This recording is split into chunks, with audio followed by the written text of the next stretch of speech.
सत श्री अकाल प्यारे विद्यार्थियों, स्वागत है तुहाडा RGC बोड़ाल दीआं ऑनलाइन क्लासां दे विच।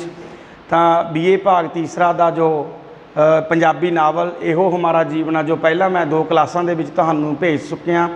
उहदे विचों सब तो पहली क्लास दे विच मैं तुहाडे नाल नावल दे सार बारे गल कीती सी। उस तो बाद नावल दा जो मैं एक एक पात्र करके तुहाडे नाल साझा कीता सी, वो भानो दा पात्र मैं तुहाडे नाल क्लास दे विच साझा कर चुके हैं। और अज मैं तुहाडे नाल नरैण अमली दे वजों जो एक पात्र इस नावल का हिस्सा है, इस नावल का पात्र है, उहदे बारे मैं तुहाडे नाल अज इस क्लास दे विच गल साझी करांगा। नावल दे जिहड़ा है नरैण अमली दे चरित्र चित्रण बारे, उहदे पात्र बारे मैं उहदे कुछ पॉइंट तुहाडे नाल साझे करांगा कि वो किस तरह का उहदा रहन सहन सी, किहो जिहा उहदा सुभाਅ सी। तो साडे कोल सब तो पहला पॉइंट जिहड़ा आउंदा है सरीरक पक्ष। सरीरक पक्ष दे विच असीं उहदा जो दसना है वो किस तरह का है। सरीरक पक्ष दे विच जो उहदा कद है वो मधरा है और वो पतला है। पतला होने का इक्को एक कारण वो नशेड़ी है, जो नशे करता है। इस तो इलावा जिहड़ा उहदे विच किसी भी तरह की ज़्यादा वीकनेस होने करके, ज़्यादा कमजोरी होने करके उहदे कोल जिहड़ा गुस्से का ज़्यादा होना वो उहदे विच बनया ही रहिंदा है। सरीरक पक्ष तो तुसीं पॉइंट दे विच लिख सकते हो कि उहदा कद जो छोटा है, मधरे कद का है और सरीरक पक्षों बड़ा कमज़ोर है। उस तो बाद साडे कोल पॉइंट है अमली का। अमली दे विच जो नरैण दे नाल तखल्लश ही इस तरह का जुड़िया है कि वो पात्र नूं नरैण अमली दे नाल ही इस नावल का हिस्सा बनाया गया है। क्योंकि नित दी शराब पीनी, शराबां पींदे रहना, उहदे ब्याह का ना होना, ये उहदा एक नरैण की आपदी ही कमजोरी सी। नरैण जो कि दारू का बड़ा आदी सी, जमीन जायदाद वाला सी, परंतु फिर भी खूह के उपर बैठ के यारां दोस्तां दे नाल जिहड़ा है दारू पीना, नित नशे करना, वो रोज़ का ही जो आदि सी। नरैण अमली दे विच तुसीं ये चीज़ां सारियां अमली दे पॉइंट दे विच सारियां गल्लां तुसीं लिख सकते हो। जिहड़ी भानो है वो एक औरत जिहदी वो त्रास की स्थिति दिखाई गई है। वो औरत बड़ा इसनूं जिहड़ा है सही करन दे उत्ते, इहदा नशा छुड़ाउण दे उत्ते, इहनूं कबीलदारी की समझ दिवाउण दे उत्ते बड़ा उहदा जोर लग्या होया है नावल दे विच। परंतु वो किसी भी उहदे भानो दे किसी भी तत्थ नाल जिहड़ा है सहमत नहीं हुंदा। इक्को एक काम सिर्फ उहदा नशे करना, जिहदे करके नरैण दे नाल एक तखल्लस जुड़ चुका है जो है अमली दा। और नरैण अमली दे नाल ही उसनूं पिंड दे विच बुलाया जांदा सी। उस तो अगला पॉइंट है नास्तिक। नास्तिक 2 शब्द साडे साहित्य दे विच लए जांदे, एक आस्तिक ते एक नास्तिक। आस्तिक शब्द जिहदी शरधा है परमात्मा दे विच होवे, परमात्मा नूं मनदा होवे, उहनूं साडे साहित्यकार जां साडे बुद्धिजीवी लोग आस्तिक दा दर्जा दिंदे आ। जो परमात्मा ते बिल्कुल विश्वास ना करे, परमात्मा नूं ना मन्ने, उसनूं नास्तिक दा दर्जा दिता जांदा है।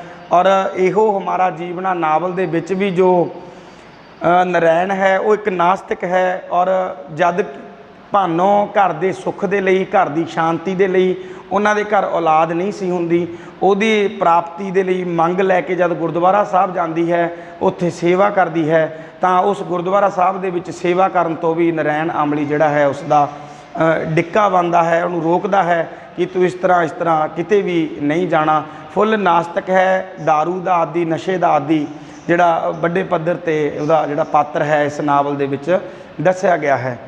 कन्नां दा कच्चा साडे कोल एक पॉइंट है। कन्नां दा कच्चा वो किस तरह है, जद कि उहदा ही दोस्त जागर जो कि भानो ते मैली अख रखदा है, गंदी अख रखदा है, उहनूं आपदा हवश दा शिकार बनाउण दी सोचदा है जागर, तां भानो एक उच्च चरित्र वाली होण करके उहनूं किस जवाब दे दिंदी है।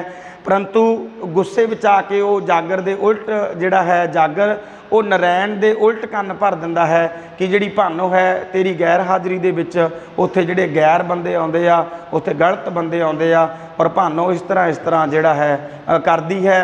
तां वो कन्न जिहड़े है नरैण अमली दे जागर भरदा है। बड़ा कन्नां दा कच्चा है, ओहदी गल सुन के सारी। उस तो बाद जिहड़ा है घर आके उहदे नाल कलेश करदा है, आके उहदे नाल कुੱਟਮਾਰ भी करदा है और नित दा कलेश उहनां दा घर दे विच रहण लग जांदा है। बेलड़ का जिहड़ा पॉइंट है उहदे विच असीं लिख सकते हाँ कि नरैण बिल्कुल बेलड़ है, बिना नशे तो, बिना दारू तो, उहदे कोल किसी भी तरह का होर कोई काम नहीं।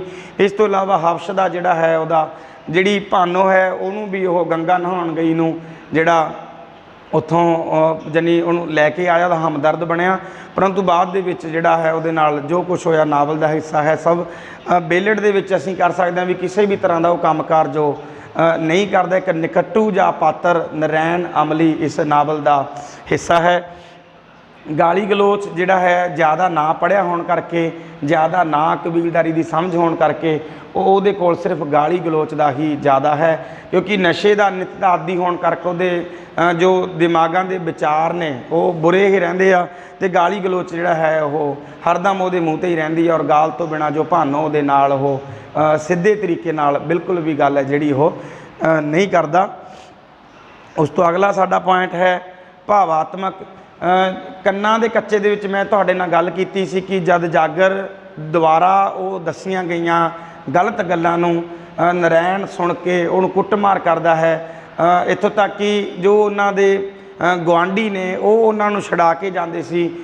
ਕਾਫੀ ਦਿਨਾਂ ਬਾਅਦ ਉਹ ਪਿਆਰ ਫਿਰ ਨਰੈਣ ਦਾ ਭਾਨੋ ਦੇ ਪ੍ਰਤੀ ਜਾਗ ਜਾਂਦਾ ਹੈ। ਨਾਵਲ ਦੇ ਵਿੱਚ ਹੈ ਕਿ ਇੱਕ ਦਿਨ ਜ਼ਿਆਦਾ ਕੁੱਟਮਾਰ ਹੋਣ ਕਾਰਨ ਉਸ ਤੋਂ ਬਾਅਦ ਉਸੇ ਦੇ ਹੀ ਜ਼ਖਮਾਂ 'ਤੇ ਜੋ ਨਰੈਣ ਹੈ ਉਹ ਬੜਾ ਸਤਿਕਾਰ ਦੇ ਨਾਲ ਉੱਤੇ ਜਿਹੜੀ ਦਵਾ ਦਾਰੂ ਹੈ ਉਹ ਉਹਨੂੰ ਭਾਨੋ ਨੂੰ ਦਿੰਦਾ ਹੈ, ਉਹਦਾ ਹਰਦਮ ਖਿਆਲ ਰੱਖਦਾ ਹੈ। ਇੱਥੋਂ ਤੱਕ ਕਿ ਘਰ ਦੇ ਕੰਮਾਂ ਵਿੱਚ ਵੀ ਉਹ ਹੱਥ ਵਟਾ ਦਿੰਦਾ ਹੈ। ਭਾਵਨਾਤਮਕ ਦੇ ਵਿੱਚ ਉਹਦੀਆਂ ਭਾਵਨਾਵਾਂ ਨੇ ਜਿਹੜੀਆਂ ਬੜੀਆਂ ਹਲਕੀਆਂ ਨੇ।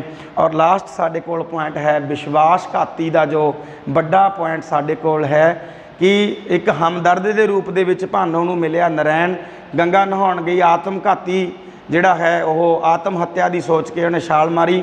ਉਸ ਤੋਂ ਬਾਅਦ ਉਹਨੂੰ ਇੱਕ ਹਮਦਰਦ ਦੇ ਰੂਪ ਦੇ ਵਿੱਚ ਜਿਹੜਾ ਨਰੈਣ ਭਾਨੋ ਨੂੰ ਅਪਣਾਉਂਦਾ ਹੈ ਕਿ ਮੈਂ ਜਿਹੜਾ ਹੈ ਤੈਨੂੰ ਇੱਕ ਚੰਗੀ ਜ਼ਿੰਦਗੀ ਦਿਆਂਗਾ, ਤੈਨੂੰ ਸਾਰੀ ਜ਼ਿੰਦਗੀ ਦੇ ਸੁੱਖ ਤੇਰੀ ਝੋਲੀ ਪਾਵਾਂਗਾ। ਪਰ ਭਾਨੋ ਨੂੰ ਇੰਨਾ ਜ਼ਿਆਦਾ ਨਾ ਪਤਾ ਹੋਣ ਕਾਰਨ ਉਹਦੀਆਂ ਗੱਲਾਂ ਦੇ ਵਿੱਚ ਆ ਕੇ ਵਿਆਹ ਦਾ ਫੈਸਲਾ ਜਿਹੜਾ ਭਾਨੋ ਉਹਦੇ ਨਾਲ ਲੈ ਲੈਂਦੀ ਹੈ। ਉਸ ਤੋਂ ਬਾਅਦ ਉਹਨਾਂ ਦੇ ਘਰ ਜਿਹੜਾ ਹੈ ਔਲਾਦ ਨਹੀਂ ਹੁੰਦੀ। ਫਿਰ ਔਲਾਦ ਨਾ ਹੋਣ ਦੀ ਸਥਿਤੀ ਤੇ ਜੋ ਨਰੈਣ ਦੀਆਂ ਹੋਰ ਹਵਸ਼ ਦੀਆਂ ਭਾਵਨਾਵਾਂ ਜਿਹੜੀਆਂ ਵੱਧਦੀਆਂ ਜਾਣੀਆਂ, ਉਹ ਸਥਿਤੀ ਨੂੰ ਕੰਟਰੋਲ ਜਿਹੜਾ ਹੈ ਉਹ ਨਹੀਂ ਕਰਦਾ।